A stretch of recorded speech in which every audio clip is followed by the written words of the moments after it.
What's going on, everybody? This is St. Patrick again. I just wanted to talk to you guys about wholesaling tips, like creative wholesaling. If you go back to one of my older videos, I did a video on wholesaling 101, and the basic philosophy of wholesaling is basically finding a motivated seller, someone who's going through a financial crisis, or somebody who just wants to get rid of their home quick and fast. You buy it for pennies on a dollar.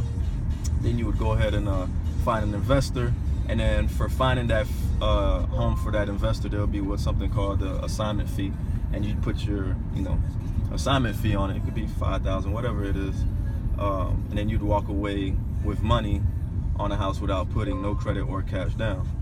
So a creative way you can do wholesaling, because there are dry spells in real estate, there are dry spells in wholesaling, and I'm here to tell you, a lot of people don't let you know that. I'm here to tell you there are dry spells, so you got to get creative out there when you're wholesaling or investing in real estate.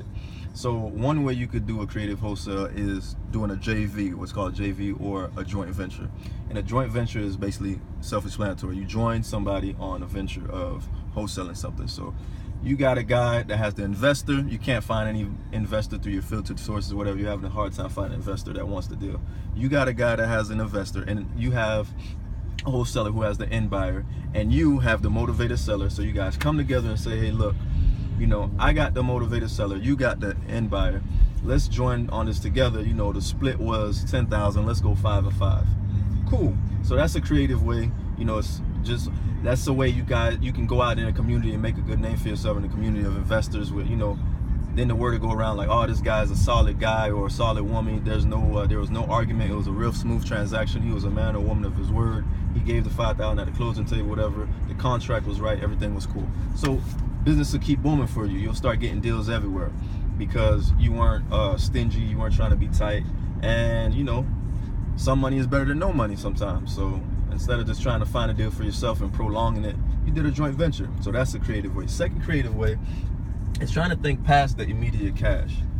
So little things like seeing the bigger picture and getting the equity on the home instead of all of the most cash you can get out at one time immediately during the assignment fee. So little things like I would do, like make sure the contract is right. This is why you would have a real estate attorney. You would say, hey, my numbers on this home for assignment fee is 15,000. I would drop it to 5 if you give me 10% equity on the home when it's sold.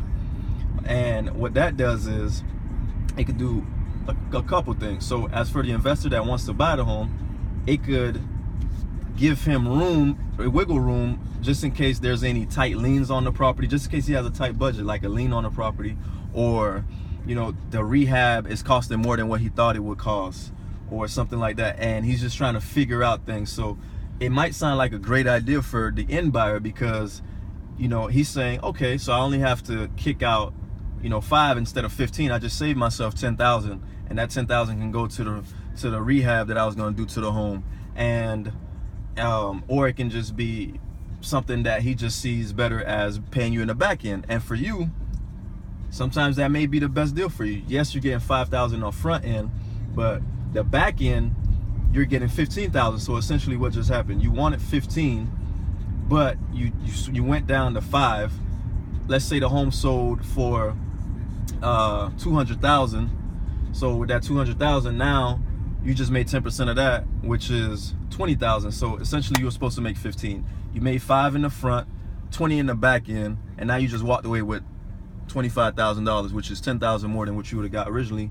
But you were creative enough, and you were smart enough to see the bigger picture and to get 2 checks, which is basically a 360 deal. So those are 2 ways you can do creative wholesaling, because like I said, wholesaling can get stagnant. Wholesaling can get a little dry.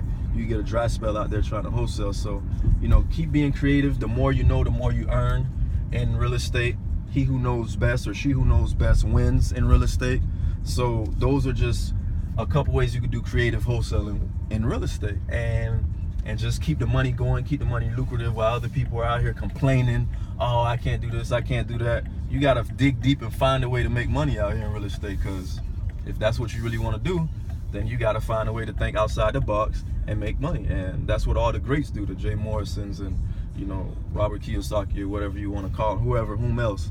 But That's just what it is. Think outside the box. Long as it's legal, it can happen. Talk to your real estate attorney, talk to some other vets or accountants, whatever, and make it happen. All right, this is St. Patrick signing out. Love.